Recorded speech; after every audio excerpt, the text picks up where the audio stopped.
This time I'll open the floor to public forum. Anybody from the public would like to speak? Mr. Holly, long time no see. How are you today? Good morning. All right, you've got the podium.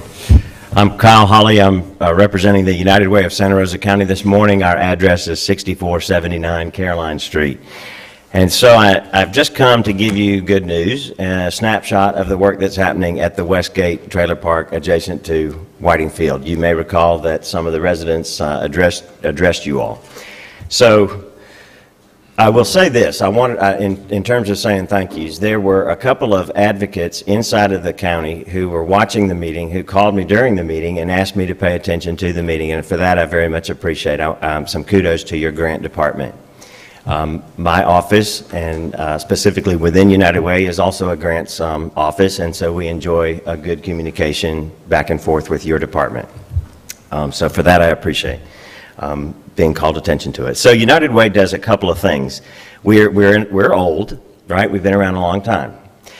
Generally we raise funds and we make investments into a specific strategy designed to help vulnerable populations. So we make investments in education, we make investments in health, and we make investments in income stability. So our involvement with the Westgate Trailer Park would fall underneath that income stability focus area, right? In this community, there are some charities who are not able to specialize in the unusual. This would certainly be the unusual. Our office and our United Way is able to do that. I would say to you that nothing makes me individually more happy than to get involved in a distress situation like that.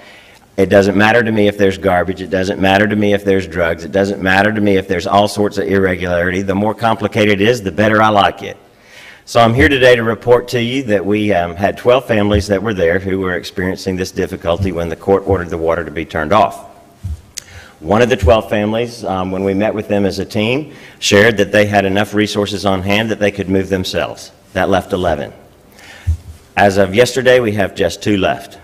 The 2 that are left are the 2 residents who own their trailers.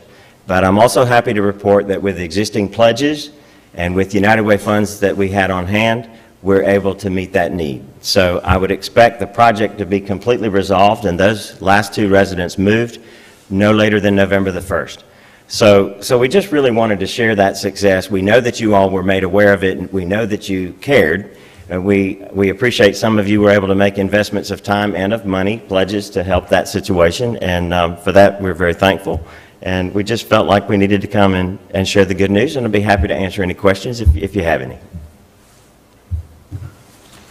Mr. Chairman, Sure. I had asked Dan to ask Kyle to come in and give us an update because that was an emotional meeting when the lady came to us with her dire needs. And I'm just so happy that Kyle Holly and United Way stepped up and helped these people with a major problem that they couldn't resolve on their own. So I just want to personally say thank you and thank you to United Way. Well, I appreciate that. Our board of directors was very clear. Go get involved and help the situation and be indiscriminate about it.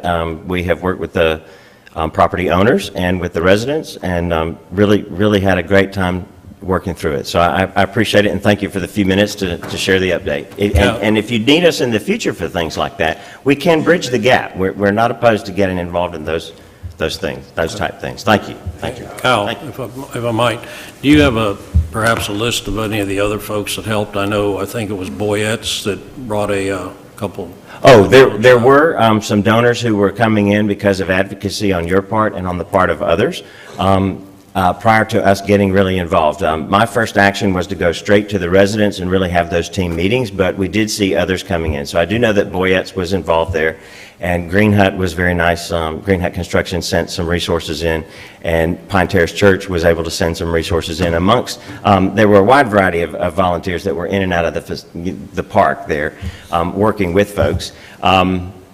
And those volunteers and the residents, well, they gave confidence to the residents, which was nice, but also there were speculators that were in and out and around there, and I would just say at a very inappropriate time, right? And those of us who cared and were working as volunteers were able to handle that diplomatically. You know, now is not the time. our job is to help these residents move on from here. We protect the privacy of each individual resident that we work with, and we protect the privacy of the landowners.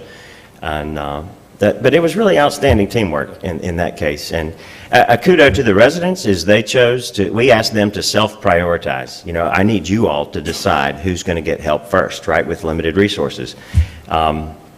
They worked together well as a team. They prioritized in the same way that we would have at United Way. Senior citizens, there is also a double amputee there.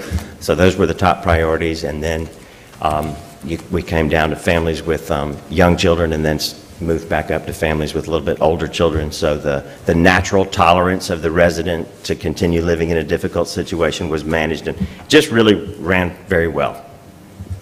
Thank you. Thank you. Thank you. Thank you.